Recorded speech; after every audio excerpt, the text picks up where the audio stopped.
You're watching NBA Now live here on Chat Sports. I am Chase Senior. Give me a follow on Twitter and Instagram at Chase_Senior. Today's show presented to you by our friends at Manscaped. You can get 20% off and free shipping on the best men's grooming products by using that link. It's also in the description as well as the comment section of this video. Let's get into the latest NBA news and rumors, and we start off today's show with the latest on Kawhi Leonard. According to Shams, Kawhi Leonard had surgery to repair that partially torn ACL that he suffered in the Western Conference semifinals in Game 4 against the Utah Jazz.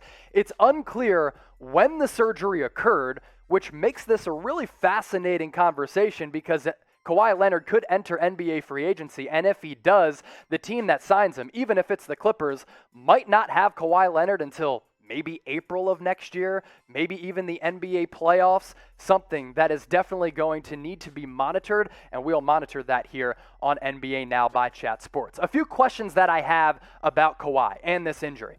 How does it impact his free agency? If he opts out, he's free to sign with any team across the NBA. If he opts back into his deal, that just means that he goes back to the Los Angeles Clippers, which I think is the best option for him because I think Ty Lue solidified himself as a top 5 coach. Paul George proved that he can be a viable number 2 option, but how does the knee injury impact Kawhi as a free agent? Moving off of that, will another team give him the bag? Let's take a look at the Dallas Mavericks, for instance. According to the Ringer's Kevin O'Connor, the Mavericks are expected to pursue Kawhi. Now, that report came out before this news surfaced about him getting that surgery on his ACL, but Luka Doncic is probably going to sign the max this offseason. There's pressure on Mark Cuban and that organization to surround him with a supporting cast that allows the Mavericks to get past the first round of the NBA playoffs for the first time since 2011. And if Kawhi never gets healthy and you're paying him $30 to $40 million a year, that contract could be disastrous. And also there's this. When is Kawhi going to return to the basketball court? It's a partially torn ACL. So I know that that is somewhat good news because it's not a full tear in that ACL. But when you look at some reports coming out from doctors, you still have to go in there and totally reconstruct that ACL. So I've been reading that the best case scenario is that Kawhi comes back in April of next year. He could even miss all of this following season because we know that he is very, very safe about his respective injuries. Speaking of that, let's take a look at some good and bad with Kawhi. This is a generational talent. And when he's right, when he's healthy, he's one of the best players in the NBA. The accolades are certainly there. 2-time NBA champion, two-time NBA Finals MVP. He's an elite two-way player. He is fantastic on defense. Down the stretch, late in games, as well as the end of the shot clock, you give him the rock, and he's going to find twine. He's going to put the biscuit in the basket. He is a clutch bucket getter. And when you were watching him in the playoffs this year, you just sat back and marveled at what he was able to do because he was certainly that dude. And while the good outweighs the bad with Kawhi, there are some negatives to him, especially the injury concerns. He undergoes the ACL surgery. We're not sure when he's going to come back. And the lower body injuries have really haunted him for a long time. It started with the Spurs. He sat out a lot of games with the Toronto Raptors because of those lower body injuries. They continued on during his tenure with the Clippers, and they've continued to manifest because now he's getting surgery on that ACL. And the load management concerns are always going to be there because he is very cautious about his health, meaning he's going to miss a lot of games even when he comes back from that injury. One more thing to look out for, the bird rights situation. So he hasn't compiled his bird rights yet because he hasn't been with the Clippers for 3 years. He's only been there 2. So if he opts back into his deal or re-signs with the Clippers on a 1-year deal, he's eligible after that to sign a deal somewhere in the neighborhood of $240 to $250 million. Tell me, Hoopers, would you pay Kawhi Leonard in NBA free agency? Get your votes in. Sound off in the comments section. Type P for pay. Type D for don't pay. Get those votes in down below. Let's get to the latest on Ben Simmons now. Shams, he's given us a lot of content here on today's show. The Sixers have opened up trade discussions for Ben Simmons. And according to sources, the Sixers want an all-star caliber player back for their all-star who was a first-team all-defender this past year. And I know, because of that disastrous second-round performance against the Atlanta Hawks, especially when he passed up that wide-open dunk, that people think that his value is at an all-time low. Maybe you can't trade him for a player like James Harden or Devin Booker. That was rumored prior to this last year. But I still think you can get a quality player back for Simmons, and I think his value is a little bit higher than what people think. His numbers last year, he took a little bit of a sacrifice offensively. That's why his numbers from a scoring output standpoint went down. But he was still really good, and there's still a lot of positives to his game. He's an excellent passer, he's a great rebounder, and the open floor at 6'10", he's very dangerous and has excellent vision. He's also a first-team caliber defensive player and can guard, realistically, positions 1 through 5. So there's a lot of positional versatility there. As for what Shams had to say about Simmons in that recent report on The Athletic, after a disappointing defeat in the second round of the playoffs to Atlanta, the Sixers and president of basketball operations Daryl Morey have been surveying the landscape for ways to improve their roster. Philadelphia lost to the Hawks in 7 games in the Eastern Conference semifinals, culminating in Coach Doc Rivers and MVP runner-up, Joel Embiid, singling out Ben Simmons' play, which is why Simmons right now is on the trade block. Predict it for us. Is Simmons going to get traded at some point this offseason? Type Y for yes, type N for no, submit those votes down below. Is Collin Sexton going to be on the move? We will see. I think he's disgruntled. I think he wants out of Cleveland, but at the end of the day, who wants to be in Cleveland when LeBron James isn't playing there? Shams with this report as well. As for the suitors for Collin Sexton, the New York Knicks right atop that list. What's their biggest need? It is the point guard spot. And I think Sexton would be a great addition to the New York Knicks, and I think he'd fit really well on that roster.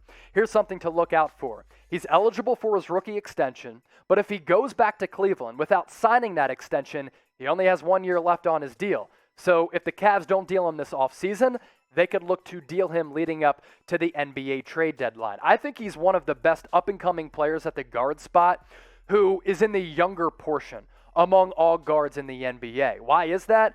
He's an elite scorer at this point of his career, and I think people are sleeping on him because he's been playing with the Cavaliers and hasn't gotten a lot of national recognition. I liked him coming out of Alabama. I like him even more now. 24 points per game. The assist numbers, not that great. This is a go-to scorer who down the stretch, you kind of hand him the keys and you let him do work. His three-point percentage continues to go up, and in today's modern-day NBA, you need your guards to knock down threes. What up, Ben Simmons? Knicks, as I mentioned, desperately need a point guard. I love the story of Derrick Rose. He was fantastic last year. He deserved to be in the conversation of being the most improved and the comeback player of the year. He cannot be your starting point guard and the point guard you go to late in games in crunch time. That's where Collin Sexton factors in. And if you can get him cheaper than a guy like Kyle Lowry and continue to build that young core at Madison Square Garden, count me in.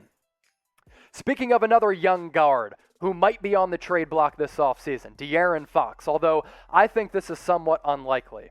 De'Aaron Fox has been popping up in trade rumors for some time now, but according to the Sacramento Bee, De'Aaron Fox is highly unlikely to be included in a Ben Simmons trade. The reason we're talking about that, according to Mark Stein, the Kings are a team that are interested in Ben Simmons. And I think if the Sixers want to trade Ben Simmons, De'Aaron Fox would be a really good player to bring back. I'd take him ahead of Collin Sexton. That's a conversation and an argument that we'll get to here in just a second. Jason Anderson reporting this from the Sacramento Bee. Kings general manager Monte McNair and 76ers president Daryl Morey spent 13 years together with the Houston Rockets.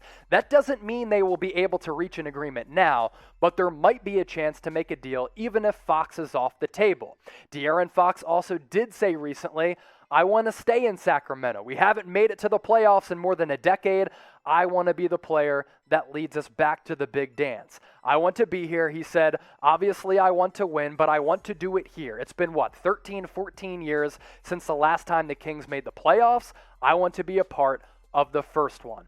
If I'm Daryl Morey and the Sixers, I am not trading Ben Simmons to the Kings if De'Aaron Fox is not included in that deal. This is one of the best young point guards in the league, and he has a skill set that Ben Simmons does not. He can create. He'll break you down off the dribble. He can really get to his shot anywhere on the floor, and his speed is breathtaking to a Russell Westbrook-like fashion. His numbers this past season were great. He's averaging more than 25 points per game these days. His creation numbers and assist numbers and vision better than Collin Sexton. I think he's a more efficient shooter from the field. From distance, not as much as a guy like Sexton. I think there's room for improvement there. But De'Aaron Fox, the arrow has been pointing up for him the last few years. I think that arrow is only going to continue to point up. I said that we were getting to this question. Hashtag embrace debate.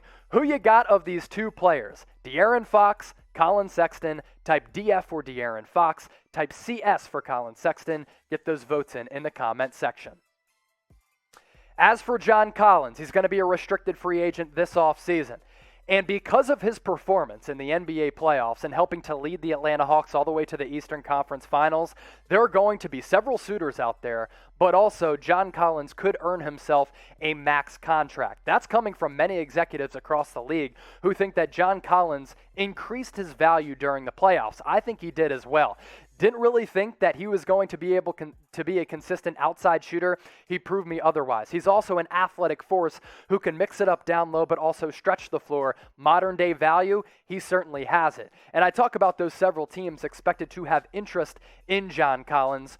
Here are those reported teams coming from Shams on The Athletic. The Dallas Mavericks atop that list at number 1. They're always really aggressive for free agents. The Miami Heat in at number 2, the Minnesota Timberwolves in at number 3, and the San Antonio Spurs on that list as well as potential suitors for John Collins if he does not re-sign with the Atlanta Hawks. His numbers in 2020-2021, really good for a big man, especially considering the value that he brings, not just offensively with the versatility that I talk about, but also defensively. 17.5 points per game. He's very active on the glass. He can give you some block shots. He shot almost 56% from the wood and almost 40% from distance. Now, the volume from deep isn't always there, but 40% for a big man, that's good. Another reason why I like John Collins, his development has been fantastic since getting drafted as a raw prospect a couple years ago by Atlanta. So what happens with John Collins this offseason? Is he going to stay? Is he going to go? Type S for you think he's going to stay with Atlanta. Type G if you think he's going to go elsewhere. Get those votes in the comments section. I think it's smart and I think it's wise for John Collins to stay with the Atlanta Hawks as they continue this momentum that they built. You have Trae Young, you have John Collins, you have Cam Reddish, DeAndre Hunter, who barely played, Bogdanovich, as well as Gallinari. That's a great young core. I'm not even mentioning Kevin Huerter. I'd stay with Atlanta. I'm going to type my S for stay.